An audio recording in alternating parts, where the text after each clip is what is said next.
Hi, welcome back. So, guys, as part of the previous session, we have seen that a few of the tests, not a few, all the tests got a fail. So, let us see how exactly we can fix them. For now, what I am doing is I told you that this it we can consider it as a test, and if you look at it, three tests got a failed. So here three tests got a failed. So we have a three hits. So I commented those are two hits. And here, before all, I have told you that before all, before executing all the tests, the content present in all will be executed. Each is gonna be before executing each and every test, the content present in a before each would be executed. So comment this before each. So all these things got a commented.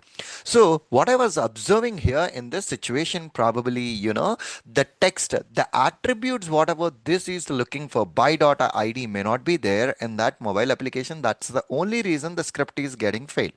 Okay, that's the only reason the script is getting failed. So what I have done right now is the previously, I think in the previous session, I guess we have opened this project in the Xcode. Right. So for the same project, what I have done here is go to file. Okay, so go to file. Okay, let me highlight this. Go to file, go to new target, and I'm naming it as an UI bundle. Okay, UI testing bundle. So as and when you have selected the UI testing bundle, upon clicking on a next and a next and a next, you will be getting that UI test cases here, in which there is a sample test that it got already created. Okay, there was a sample test that it was already created.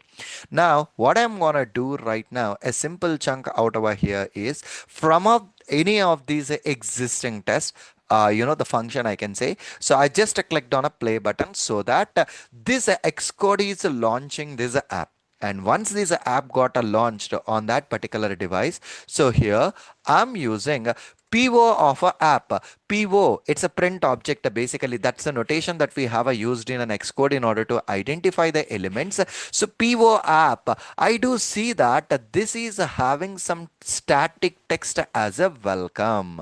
So come back to your VS Code. And here, instead of using an ID, I was just changing it to a text. Okay, and I was just changing into a text and I'm replacing my text there. That's it. So, guys, we don't know what is an ID, we don't know about a text, we don't know about any other locator strategies, what this expect is gonna do, what this element is gonna do. We don't know anything, but just still by looking into the previous line by dot a text, which means I am assuming that it's a text that it is trying to identify.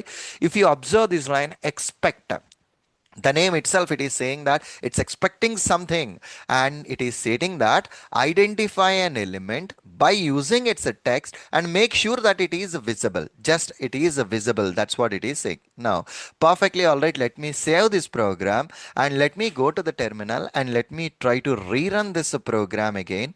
Okay, let me try to rerun this program. The script is being executing on this particular device. Okay, the script is being executing and it's just launching that particular concept as well. And if you look at it this time, if you look at it this time, in the suit there are only one test is there, and that test got executed successfully. This is what the confirmation that it's being showing up for us, with which we can say that the attributes, the UI elements, are having an issue that we have a fixed right now. The next and a most important thing that we need to know here is what is a describe, what is a before all, how to first of all, how exactly we study about all these concepts. Then we will be studying about various elements. Then we will be studying about how exactly we are gonna interact with those elements. That we are gonna see as part of the next session. Thank you.